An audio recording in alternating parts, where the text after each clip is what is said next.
Kashmir file নিয়ে মন্তব্যের কারণে মুখ্যমন্ত্রী মমতা বন্দ্যোপাধ্যায়কে আইনি নোটিশ পাঠালেন পরিচালক বিবেক অগ্নিহোত্রী, অভিষেক আগরওয়াল এবং পল্লবী যোশী।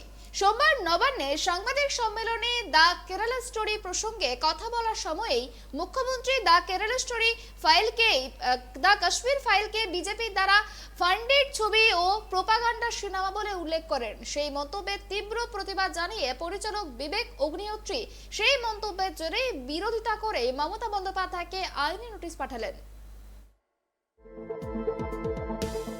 দ্য কেরালা স্টোরি সিনেমাটি নিষিদ্ধ ঘোষণা করেছে পশ্চিমবঙ্গ সরকার। এবার the Kerala story the Kashmir files cinema প্রসঙ্গে করা মন্তব্যের প্রেক্ষিতে রাজ্যের মুখ্যমন্ত্রী মমতা বন্দ্যোপাধ্যায়কে আইনি নোটিশ দিলেন পরিচালক বিবেক অগ্নিহোত্রী।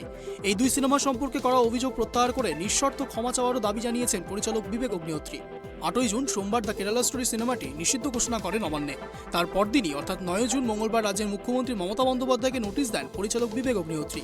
পল্লবী যোশী এবং অভিষেক আগরওয়ালের সঙ্গে যৌথভাবে মুখ্যমন্ত্রী মমতা বন্দ্যোপাধ্যায়কে নোটিশ দিয়েছে the Kerala story the Kashmir ফাইলসের পরিচালক। বাংলার মুখ্যমন্ত্রীকে পল্লবী যোশী এবং অভিষেক আগরওয়ালের সঙ্গে যৌথভাবে নোটিশ পাঠানোর বিষয়টি টুইটারে জানিয়েছেন পরিচালক বিবেক অগ্নিহোত্রী।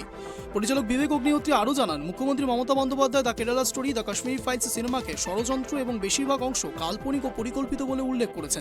এই মন্তব্য তুলে ধরে মুখ্যমন্ত্রীকে পাঠানো আইনি নোটিশ পাঠিয়ে বলা হয়েছে, আপনি একই টুইটই করেছেন এবং সিনেমার নাম না নিয়ে বিধানসভায় বিবৃতিও দিয়েছেন। আপনি আরও বলেছেন যে অশান্তি সৃষ্টির ষড়যন্ত্র করে সিনেমাটি তৈরি করা হয়েছে। আপনিও জনগণকে সিনেমাটি না দেখার আহ্বান জানিয়েছেন। মুখ্যমন্ত্রীর এহেন মন্তব্যে চলচ্চিত্র নির্মাতাদের সমস্ত কঠোর পরিশ্রম, প্রতিশ্রুতি, সত্যতা ক্ষতিগ্রস্ত হয়েছে, যা অপূরণীয় বলেও দাবি জানিয়েছেন পরিচালক বিবেক অগ্নিহোত্রী। তাই এই ধরনের মন্তব্যের সমর্থন হয় যথার্থ প্রমাণ দেওয়া অথবা মুখ্যমন্ত্রীকে অভিযোগ প্রত্যাহার করে নিঃশর্ত ক্ষমা চাওয়ার দাবি জানানো হয়েছে আইনি নোটিশে। প্রসঙ্গত, সোমবার নবান্নে সাংবাদিকদের মুখোমুখি হয়ে মুখ্যমন্ত্রী মমতা বন্দ্যোপাধ্যায় বলেন, বিকৃত তথ্য দিয়ে ছবি তৈরি হচ্ছে। এদিন দ্য কাশ্মীরি ফাইলস এবং দ্য কেরালা স্টোরি এই দুই ছবির নাম করে মুখ্যমন্ত্রী মমতা বন্দ্যোপাধ্যায় বলেন, কেন এই কাশ্মীরি ফাইলস? একটা অংশকে ছোট করার জন্য কেরালা ফাইলস কেন? আমি সিপিএম এর লোকজনকে সমর্থন করি না, আমি মানুষের কথা বলছি। এরপরই এই ছবি নিষিদ্ধ ঘোষণা করা হয়।